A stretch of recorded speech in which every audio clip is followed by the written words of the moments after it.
नमस्कार दोस्तों, स्वागत है आपका YouTube चैनल कंपटीशन बॉस पर। मैं हूं नितेश। दोस्तों, बात करेंगे इस वीडियो में फिर से जीएनएम में एडमिशन के बारे में।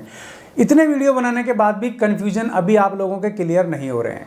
बार बार सवाल आ रहा है कि सर जीएनएम तो बंद हो गया। भाई कहाँ बंद हो गया? उत्तर प्रदेश में तो बंद नहीं हुआ, ये तो मैं कन्फर्म कह देता हूँ, क्योंकि लास्ट ईयर भी एडमिशन हुए हैं।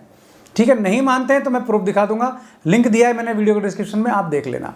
इस बार भी एडमिशन होंगे। जुलाई तक फॉर्म निकलने थे, अभी नहीं निकले, कारण इसका रहा कोरोना, और इस बार भी फॉर्म निकलेंगे, तो ये बात क्लियर है। बात कर लेते राजस्थान की, तो लास्ट ईयर भी एडमिशन हुए थे, इस बार एडमिशन चल रहे हैं। जिन्होंने फॉर्म नहीं भरे भर देना, लिंक वीडियो के डिस्क्रिप्शन में मिल जाएगा, वरना मिस हो जाएगा।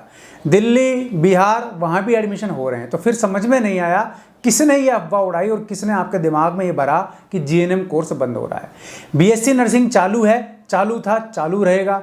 एमएससी नर्सिंग चालू है, चालू था, चालू रहेगा। लेकिन वो कोर्सेज अपनी जगह अलग हैं।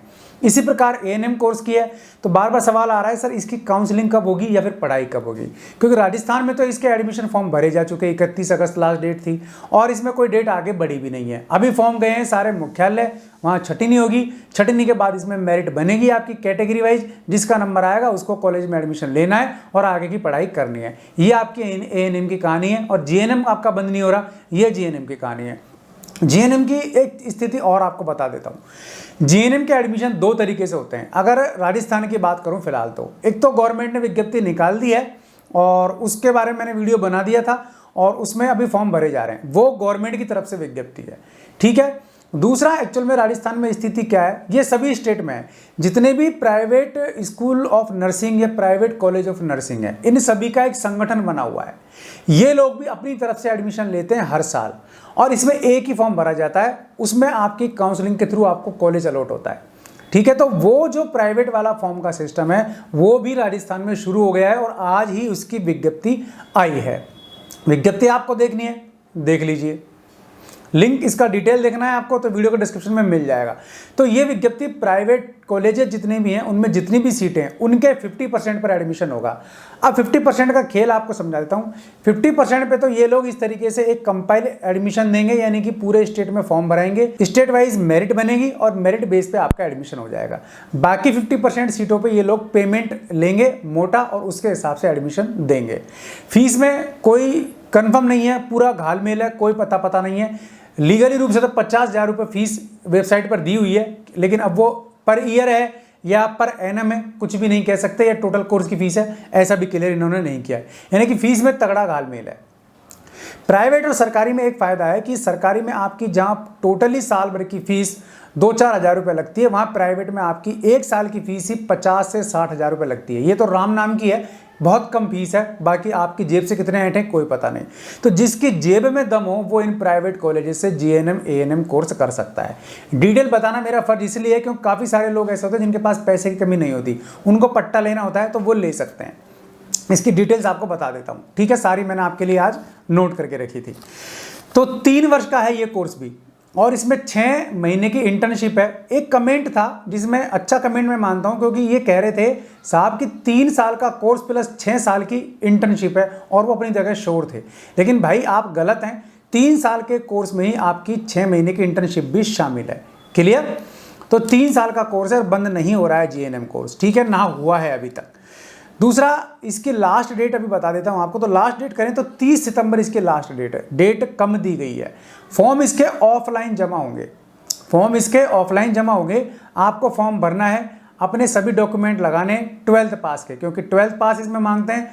फिजिक्स, केमिस्ट्री, बायो से जिसने की है उनको प्रेफरेंस दिया जाता है। बाकी यानी कि जो भी सब्जेक्ट आपके पास रहा हो, कॉमर्स, आर्ट और साइंस, आप कोई भी सब्जेक्ट से इसमें एडमिशन तो ले सकते हैं, फॉर्म भर सकते हैं।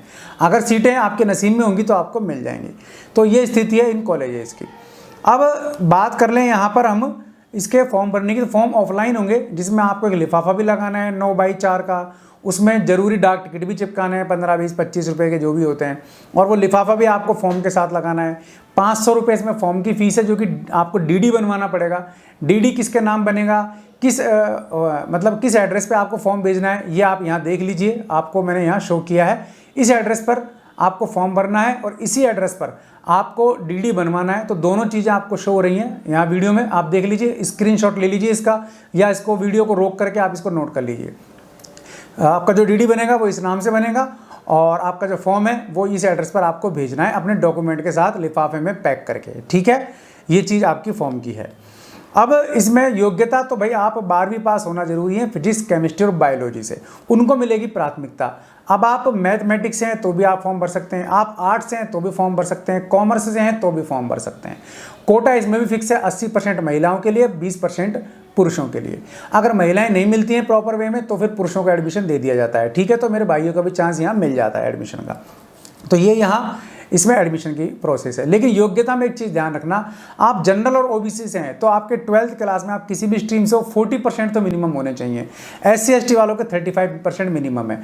तो काफ़ी सारे कमेंट तक मेरे 40% है, मेरे 35% है, एडमिशन हो जाएगा क्या? तो भाई इन कॉलेज में आपका हो जाएगा, या तो इस फॉर्म से हो जाएगा या फिर आप पेमेंट कोटे की जो सीटें होती हैं उन पर आप करवा सकते हैं, ठीक है। और आपका जाति प्रमाण पत्र जो है वो 1 साल से ज़्यादा पुराना नहीं होना चाहिए। ये तो सभी जगह नियम लागू है, तो नया जिसका नहीं बना है बनवा लो। सर्टिफिकेट के मामले में कभी लापरवाही मत करना, ये हमेशा बनवा के रखने चाहिए, साल 6 महीने में इनको चेंज करते रहना चाहिए, क्योंकि ये जरूरी होते हैं। अब सरकार का पता नहीं सिस्टम क्या है कि निवास तो आदमी बार बार बदलता है, तो वो तो कितना ही पुराना चल जाएगा, लेकिन जाति मतलब इतनी बदलती नहीं है, क्योंकि या तो शादी के बाद बदलेगी या फिर हमेशा सेम रहती है, उसको हर साल बनवाती है सरकार। तो ये अंधेरगर्दी मेरे समझ से पर है। जो चीज़ बदलती नहीं है वो तो आपको रिन्यू करानी है, जो बदल सकती है वो रिन्यू नहीं करानी। तो ये मेरे समझ से पर है, फिर भी आप जाति प्रमाण पत्र अपना हर साल बनवा लें, ठीक है। अब मेरिट बेसिस में एडमिशन होगा, कोई आपका कंपटीशन नहीं है। आप फॉर्म भरें, मेरिट में आपका आते हैं तो आपका एडमिशन हो जाएगा, ठीक है। और एक बात आती है कि 12th में जो अपीयर हो रहे हैं क्या वो फॉर्म भर सकते हैं क्या? तो मेरे भाई आप अगर 12th क्लास का एग्जाम दिए हैं इस साल, आपका रिजल्ट आ गया है तो आप क्लियर हैं, नहीं आया है तो आप फॉर्म भर सकते हैं। जब आपकी मेरिट बनेगी आपको काउंसलिंग के लिए बुलाया जाएगा, तब आपको अपने 12th पास का सर्टिफिकेट या ऐसा कोई डॉक्यूमेंट लगाना पड़ेगा जिसमें शो होता हो कि आप 12वीं पास हो चुके हैं, ठीक है। अब काउंसलिंग में आपको 50,000 रुपये जमा कराने पड़ेंगे, ये रिफंड नहीं होंगे आपके, क्योंकि आप पेमेंट सीट है ये, मतलब आप ये इस सीट पर आप एडमिशन लेते हैं तो काउंसलिंग में आपको 50,000 रुपये जमा कराने होंगे, ये रिफंड नहीं होंगे। ये कॉलेज आपके खा जाएगा, आप एडमिशन लें चाहे ना लें, क्योंकि प्राइवेट में तो सिस्टम यही होता है, ये एजुकेशन की दुकानें होती हैं। तो फिर भी आप चाहें तो एडमिशन ले सकते हैं। दूसरी बात, इसकी एज लिमिट की बात आती है, तो 17 से 28 साल इसमें एज लिमिट है पुरुषों के लिए, जनरल और ओबीसी, ध्यान रखना। जनरल के लिए बता रहा हूँ। अब बात आती है एज लिमिट की, तो 17 से 28 साल है जनरल कैटेगरी, विशेष रूप से याद रखें, ठीक। तो इसमें अगर महिला है तो उनको 34 साल तक की छूट है, और अगर महिला स्वास्थ्य कार्यकर्ता है तो 40 साल तक फॉर्म भर सकती है, या डिपार्टमेंट में मेडिकल में तो 40 साल तक फॉर्म भर सकते हैं। ओबीसी, SC ST बाकी जो कास्ट हैं उनको 5 साल की छूट मिलती है मैक्सिमम एज लिमिट पर। तो ये इनकी एज लिमिट होती है। अब इसमें देख लें हम सीटें, तो भाई 88 राजस्थान में ये GNM कॉलेज हैं, इनकी संख्या घट बढ़ सकती है और कॉलेजों की मान्यता भी फेरबदल हो सकती है। तो लिस्ट जो आपको दिखेगी वीडियो के डिस्क्रिप्शन में दिए गए लिंक से, तो वो कॉलेज आपके होने चाहिए। ये कॉलेज हट भी सकते हैं, इनकी मान्यता कैंसिल भी हो सकती है और नए इसमें जुड़ भी सकते हैं। तो इस लिस्ट का कोई भरोसा है नहीं, लेकिन अमूमन इन्हीं में कॉलेज में एडमिशन होते हैं, तो आप एडमिशन ले सकते हैं, क्योंकि अभी तक ये कॉलेज ही मान्यता प्राप्त है नर्सिंग काउंसिल से। तो यहाँ 80 कॉलेज हैं, तो इसमें आप एडमिशन ले सकते हैं। 88 कॉलेज हैं।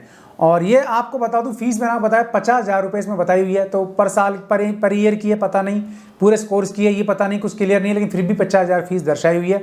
तो 1 साल की मान के चलते हैं हम इसको, तो 3 साल में आपके 1.5 लाख तो फीस के हो गए। हॉस्टल लेते हैं आप तो 10,000 से लेकर के आपके 15,000 तक ये खर्चा है, तो ये और जोड़ लीजिए, तो 65 से 70,000 आपके पर ईयर खर्च होंगे मेरे हिसाब से तो। और 3 साल में आपके 2 लाख के आसपास खर्चा हो जाएगा, ऊपर नीचे ही बैठेगा, इसका कम नहीं बैठ सकता। तो ये था GNM प्राइवेट कॉलेज में आप एडमिशन लेना चाहें तो। गवर्नमेंट में लेना चाहें तो मैंने आपको वीडियो बना दिया था, आप देख सकते हैं, और उसका लिंक भी वीडियो के डिस्क्रिप्शन में है, क्योंकि वो राष्ट्र स्वास्थ्य की वेबसाइट पर भी पड़ा हुआ है, आप वहाँ से भी देख सकते हैं, उसकी ऑफिशियल वेबसाइट है, प्रोसेस सारा वहाँ क्लियर है। तो ये चीज़ है। दूसरा, राजस्थान में CHO की भर्ती भी निकली हुई है, फॉर्म भर दिया तो ठीक है, नहीं भरा तो भर देना। एक चीज़ बता देता हूँ आपको, इसका सिलेबस का लिंक भी मैंने डाल दिया है, तो CHO के भर्ती का सिलेबस का लिंक भी आप देख सकते हैं, ताकि आप तैयारी कर सकें। तो ये थी जानकारी ANM, GNM, CHO के बारे में। अगर वीडियो पसंद आए तो लाइक और शेयर जरूर कर देना, चैनल को सब्सक्राइब कर लेना, बेल आइकन दबा देंगे आप तो वीडियोस के नोटिफिकेशन आपको मिलते रहेंगे। आज के लिए इस वीडियो में इतना ही, ऐसे किसी यूजफुल वीडियो में फिर मिलूंगा, तब तक के लिए नमस्कार।